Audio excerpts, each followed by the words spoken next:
Howdy, my name is Thomas Sherman, and this is my ISTM 325 Joe Bob's Burgers project. I'm going to go through a little bit of my code and then show some of the videos that go alongside the code. So let's get into it. First of all, I have just an overview of all the classes I used. Basically, my project main class is where my main method is and where the bulk of the code also is. As you see, I have the employee list class, the order list class, which is going to be my menu, and then the order taken class, which is going to be when an order is taken. I made an employee role and an additional for ingredients, just to kind of distinguish those things and use some inheritance and polymorphism with those two classes. So that's kind of my overview. Now in my project main class, this is kind of the structure that I went with to kind of handle my data. I made just array lists for the employees, the orders, the ingredients, the orders taken, and the time it takes to complete orders. So that's my structure, and let's get into my classes specifically. So first we have the employee list class.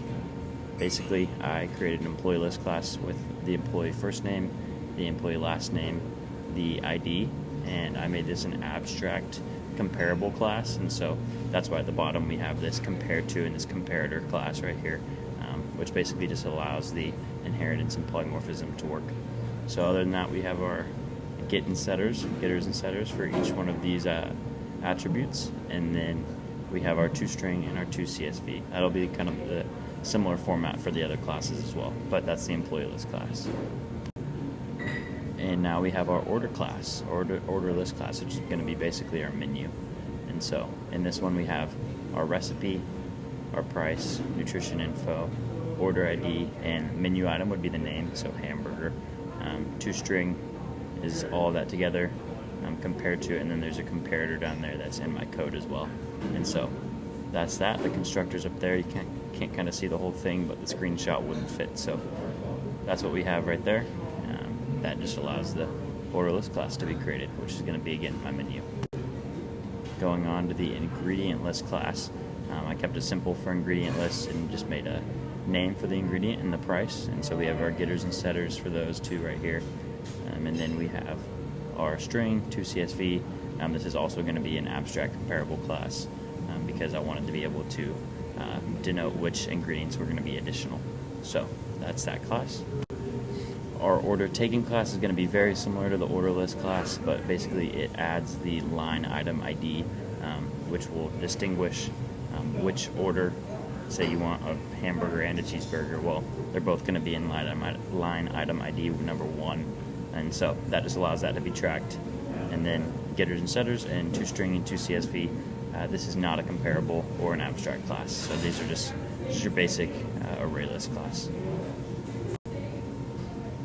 So then the employee role class. So basically, I extended the employee list with the employee role and made a constructor here for the employee role, and then a get role, which basically checks to see if the imp ID is less than or equal to 4003, because those employees are denoted as servers and the other employees are denoted as cooks.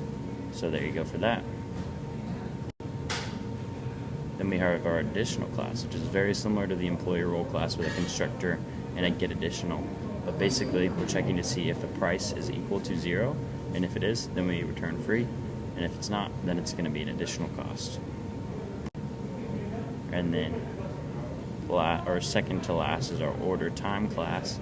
This is basically going to have the employee ID that took the order, the employee ID that served the order, the start time from when it was taken, the end time from when it was served, and the time elapsed.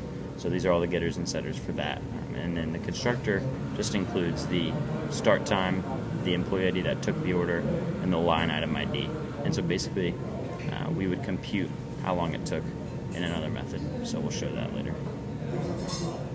Heading into the big class here with the bulk of the code, over 2,000 lines. So here we go. The project main class. We're going to start with my main method, which is basically going to allow for arguments to be passed in through the command line, and store those arguments, and then load those lists into their respective menus. And then we have this guy right here, This is basically the overarching menu. We print our main menu, and then we press one of these buttons, as we'll see in the command line code in a second. So that's that. Pretty simple main method, similar to this employees, and so that's perfect. And then here's all of my load methods working together in the command line. So let's go ahead and watch that. As you can see, Java project main, menu file.csv, ingredient file.csv, employee file.csv, done loading data, 5 employees added, done loading orders, 4 orders added, done loading ingredients, 14 ingredients added, and then it pulls up our menu. So the load methods work really well, but they all are very simple. Then we have our very simple print method. I've got one of these for each of our lists, and this basically sorts the list and then prints it line by line, so we don't just get one long strand. And so here's a little bit of how that works.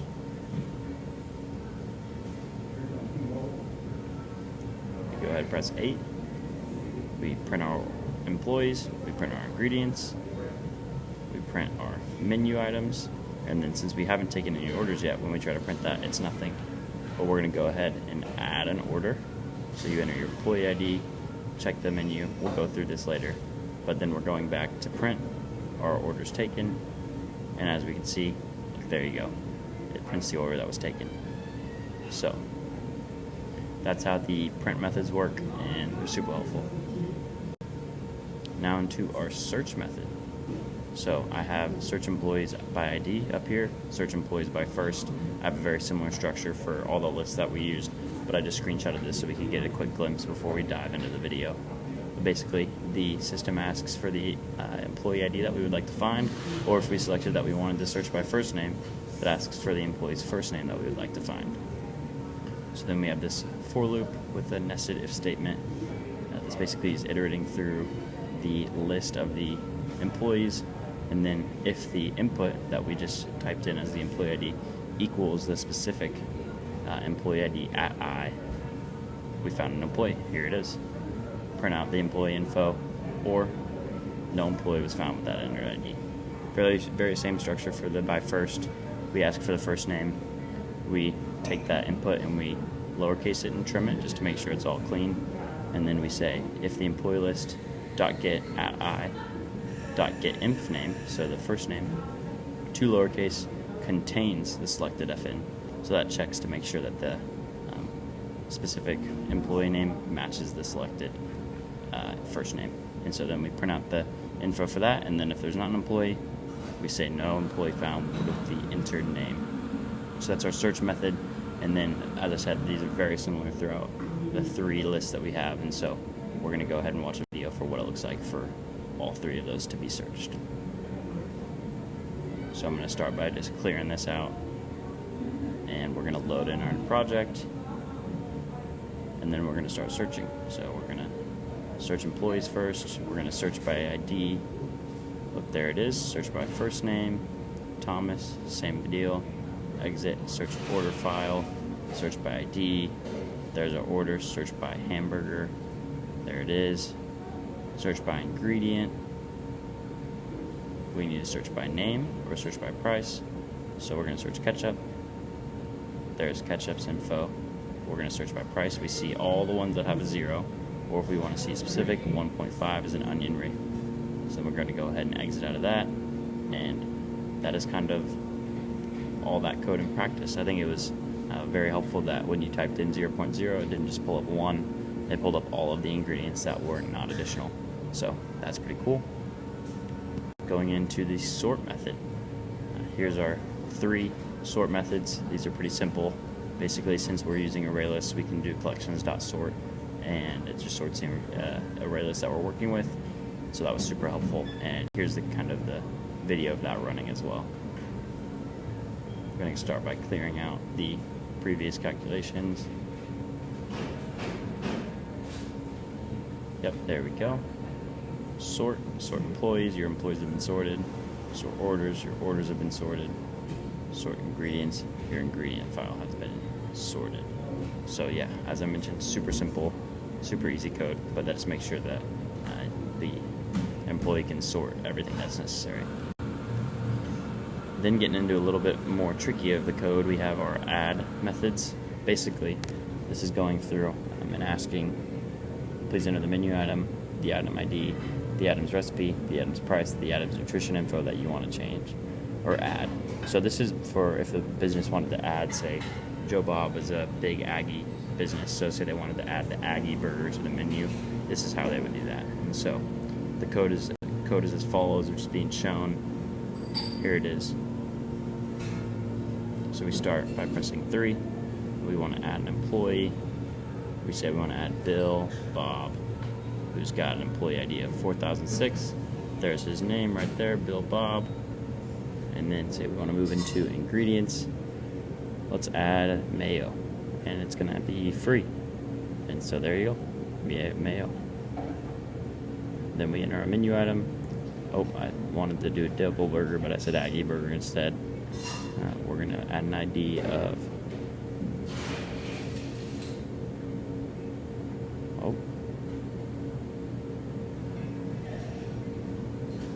here we go.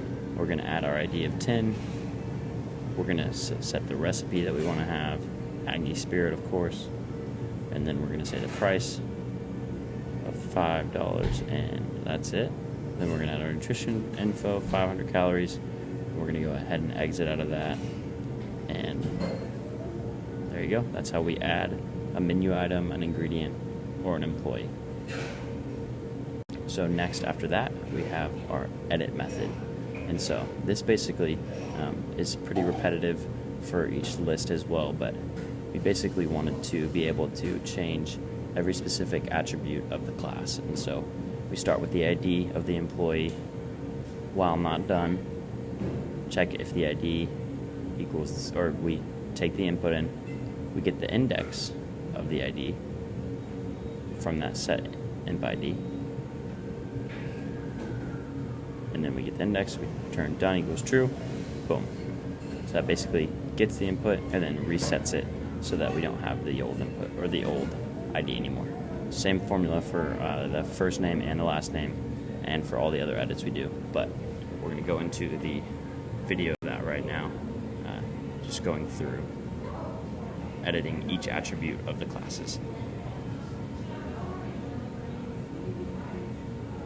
So we load in. What would we like to edit? We want to edit the employee ID. We want to change the ID to 4000 instead of 4001. We want to change the first name to Tom. We want to change the last name to, this took me a while to think of, so I think I changed it, to Beck. Tom Beck 4000, there you go. Well, now we get to pick what we want to edit. What do we want to edit next? The order. So we want to enter the order ID that we want to change. What would you like to change? Let's change the order ID to 6. There you go. 6 hamburger meat bun. Please enter the order name. Let's change it to burger. The recipe, we're going to change to just meat, bun, and etc. Then we're going to change the price to $5.60. Then we're going to change that nutrition info all the way up to 500 calories. So getting a little risky here. Going to exit out of that. I'm going to go in and edit our ingredient records. So let's change ketchup. Let's change the name of ketchup to ketchup with 3 capital P's because I couldn't think of another ingredient. And then let's change the price. Let's change it to $1. So right here you see $1. Yep, I made sure to highlight that right there. We don't want to edit anything else, so we're going to back out of that. And those are our edit methods. So they all work pretty well. Basically allows you to edit every single attribute of the specific employee's orders or lists. And then for the orders taken, that's in a specific spot. So we will be doing that in a second. Then we have our delete methods. We have our delete order, we have our delete employee, we have our delete ingredient, etc., etc. And so we start with a while statement, try catch to make sure that we're taking the correct input in. Please enter the order ID that we would like to delete. We get that delete ID, and we store it as a long parse ID, because basically we want to parse that string into a long. And so then we take that ID and put it in a for loop, iterating through the order list size, checking to see if that order ID is equal to the one that we want to delete. And if it is, we say the order.getI.getOrderID has been deleted, order list.remove at that specific index, or the order doesn't exist. And so that's our delete method, very similar for all the other lists as well. And so there you go. And then here's our video walking through what it looks like to delete an ingredient, an employee, and a order. And remember, this is an order off of the menu. This is not an order taken. So we're going to delete an employee first of 4001. Employee has been deleted. We're going to delete an order. What do we want to delete? 1, because we haven't taken any orders yet, so there's nothing there. Let's delete an ingredient. Ketchup. Ketchup has been deleted. There you go. And so, as you saw, when we tried to delete something from the order, it was not deleting because we don't have any orders taken yet. And so once we had an order taken, we would be able to select the line item number and delete that specific order out of the line item. So say we ordered under line item 1, we ordered a cheeseburger and a hamburger with respective IDs of 2 and 3. If we go in there, we want to delete 3 off of line item 1, then it would ask those questions. And so I just did not get a chance to record that in that code. Now we have probably the most important method, the take an order method. As you can see, it's kind of jumbled up on this left side, but we start with asking for the employee ID. We take that employee ID in, and we start this start time. And then we say, please enter the line item you want to create or add to. And so we're going to start a new order with line item 1. We take that in, store it as line item num. We start a while statement, print the order so that the employee can see what menu item. So that's basically printing the menu. And then please enter the menu item number you would like to add to your total order. We go through and we add all of the information to the order taken. So now we're basically making a new order taken in the order taken list. And then we set our index at this get order ID equals item ID. Boom. And then we go into this other menu that says, do you want to customize that item? Basically customizing whether or not you want to add or delete ingredients, or do you want to add another item, or do you want to be done? And so that again takes us into 2 different methods that I'm going to show you right here. And then if neither of those, please enter valid option. And then we get our order time equals new order time, our line item number, our employee ID taken, and the total time calculated right here, where our long final time and long total time is. So that's our take an order method. Now we have delete ingredients from order taken. And so we had our delete methods earlier, but this allows us to specifically change the order taken attributes, and so that we can decide if it wants to have no ketchup or it wants to have cheese on there. And so we basically find the ingredient price at the index, the whole string recipe, and then please type an ingredient's name from the item above you would like to remove from. Here's our menu item.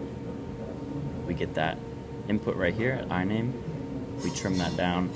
We split the delete recipe with eSplit into a string array. And then we iterate through this string array's length.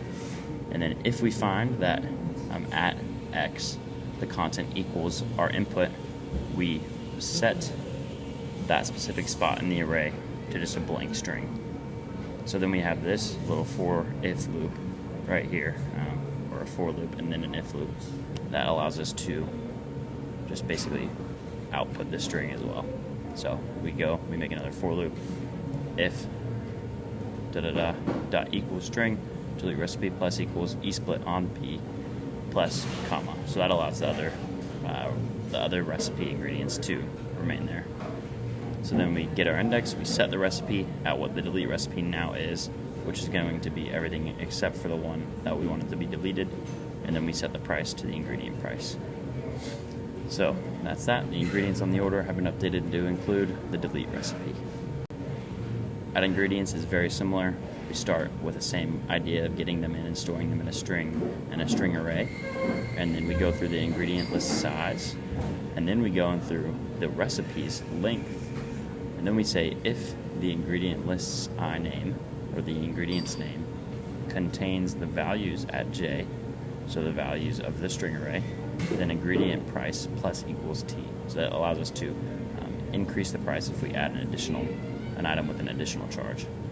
And then if add ingredient dot equals blank, order taken, set recipe to iname. So it allows us to include the new ingredient that we're loading. Else, add ingredient plus equals comma plus iname. So that will go through and through and through until we have blank, nothing left. So then when there's nothing left, we add our iname, which is pretty cool. And then this prints out the total item price is blank now that we've added our ingredients. So kind of confusing code, but here's the video to match that. So we start by loading in the data, and then we take an order, 4001. We want to create a new order. We want to add a varsity burger, and we want to customize this. So we're going to add a brand new ingredient. We're going to add cheese. So as we see, the price is increased to $7 because cheese is $1, and cheese is now in our list. Now we want to remove cheese. Look, now all we have is Longhorn meat and maroon bun. Cheese is gone. There you go.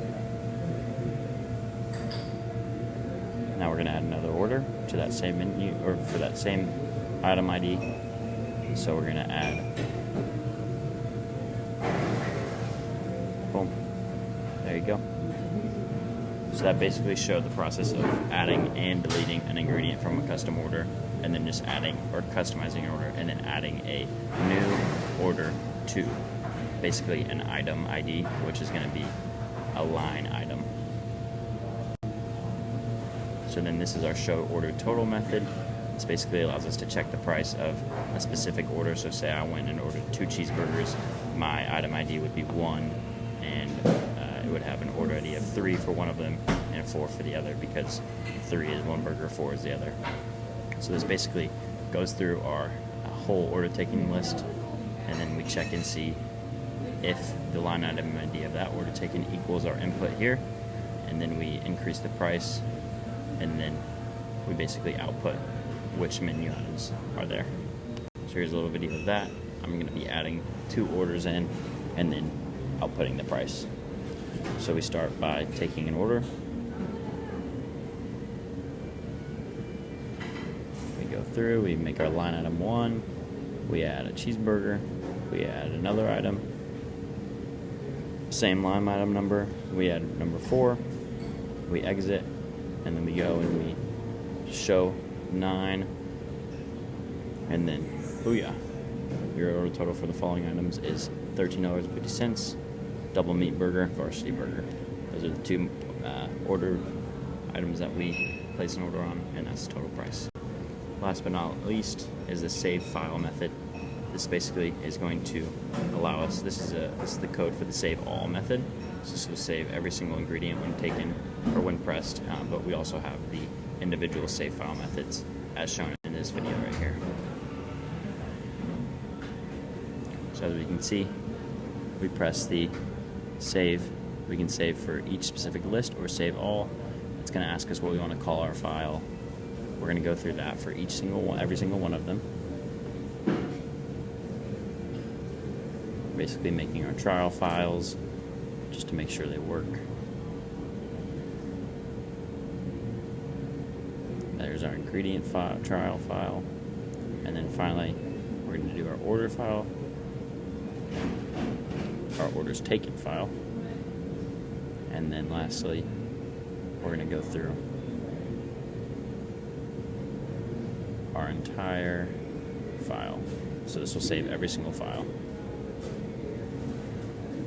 Now we're going to go look at where the files were saved.